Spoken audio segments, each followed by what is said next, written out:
કોઈ સુવિધા નહીં, કોઈ ફેસિલિટી નહીં, કોઈ આર્મી નહીં, કોઈ પોલીસ નહીં. જ્યારે મોટા મોટા નેતા આવે, કોઈ વીઆઈપી માટે પાછળ કેટલી ગાડી, ઉપર હેલિકોપ્ટર શેનાથી હાલે છે? ટેક્સ પે કરે છે એના ઉપર નથી. વીઆઈપી માટે જે સર્વિસ છે એ આ લોકો માટે કેમ નથી? હું નીચે આર્મી કેમ્પમાં ચિલ્લાઈને કહેતી હતી કે ઉપર કેટલા લોકો જખમી છે, તમે લોકો જલ્દી કંઈક કરો. અમે ઉપરથી પડતા આખડતા નીચે ઉતરાતે હજી ઉપર કોઈ ફેસિલિટી ગઈ નહોતી. ઉપર આટલું બધું થઈ ગયું હતું, નીચે આર્મીને ખબર કેમ ન પડી કે ઉપર આ થઈ ગયું છે? આતંકવાદી અમારી સામે આવીને ગોળી મારી જાય છે. હિન્દુ મુસલમાનને અલગ કરીને હિન્દુના બધા ભાઈઓને ગોળી મારી છે. તો આપણી આર્મી કરે છે શું? લાખોની સંખ્યામાં આર્મી હતી ત્યાં. અને જે ટુરિસ્ટ પ્લેસ છે ત્યાં કોઈ આર્મી મેન નહીં, કોઈ પોલીસમેન નહીં, કે કોઈ ફર્સ્ટ એડ કિટ નહીં, કાંઈ જ સુવિધા નહીં. એમાંથી એક આર્મી મેન એવું કહે છે કે તમે લોકો ઉપર ફરવા શું કામ જાઓ છો? હવે તમે મને એ વાતનો જવાબ દો. જો આ રીતનું હતું તો તમે અમને જવાબ શું કામ દો છો?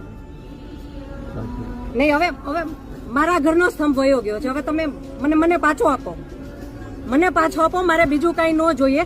આજ પછી કોઈ દિવસ કોઈ વોટ જ નહીં કરતા. જો આપણી ગવર્મેન્ટને પોતાની જ સુવિધા રાખવી છે. તમારા પાછળ કેટલા વીઆઈપી હોય છે, કેટલી ગાડીઓ હોય છે. તમારો જીવ છે. આ ટેક્સ પે કરે છે એનો જીવ નથી. આ છોકરાઓનું શું? આનું ભવિષ્ય શું? આને ડોક્ટર બનાવી છે, આને એન્જિનિયર બનાવો છો. હું કઈ રીતે બનાવીશ? નહીં, મને ન્યાય જોઈએ. મારા છોકરાનું ફ્યુચર ખરાબ ન થવું જોઈએ. આટલા વર્ષની સર્વિસમાં એને ટેક્સ તમે કટ કરીને તમે સેલરી આપો છો ને, અને ઉપર જતા અમે કઈ પણ વસ્તુ ખરીદીએ છીએ, ક્યાંય જઈએ છીએ, ફરીથી ટેક્સ, ટોલ ટેક્સ, બધા ટેક્સ તમે અમારી પાસેથી લ્યો છો. તો મારા ઘરવાળાને જયારે જરૂર હતી ત્યારે કોઈ ફેસિલિટી નથી મળી. મને એનો ન્યાય જોઈએ. તમે લોકો અહીંયા જ રહ્યો, તમે કયો મને કે તમે શું કરશો એના માટે. આ એક નહીં, આના જેવા જેટલા ભાઈઓ બધા નિર્દોષ હતા, બધાને આવડા છોકરા હતા. નહીં, સરકાર ખાલી કહે છે કે અમે કરશું. આ બધું બની ગયું. આ બધાને હોસ્પિટલ ખબર નહીં શું ફેસિલિટી મળી ન મળી. બીજે દિવસે આટલો કરફ્યુ, આટલી રોડ બંધ, રોડ ઉપર 100-200 જ્યાં જોઈને ઢગલા. નહીં સર, નહીં, સાંભળો, તમારે સાંભળવું પડશે.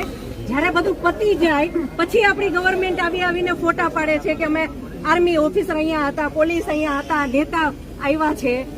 પછી શું કામનું? અને આર્મી ઓફિસર એવું કેમ બોલી શકે કે તમે લોકો ઉપર જાઓ છો શું કામ ફરવા? અને ત્યાં એક બોલ્યો તો બાકીના બધા સાંભળતા હતા, તો કોઈ કાંઈ ત્યારે કેમ ન બોલ્યું? અમે ત્યારે એમ બોલ્યા કે આર્મી મુર્દાબાદ, કે આર્મી હાય હાય, તો અમને પકડીને કેમ અંદર ફેંકી દે છે?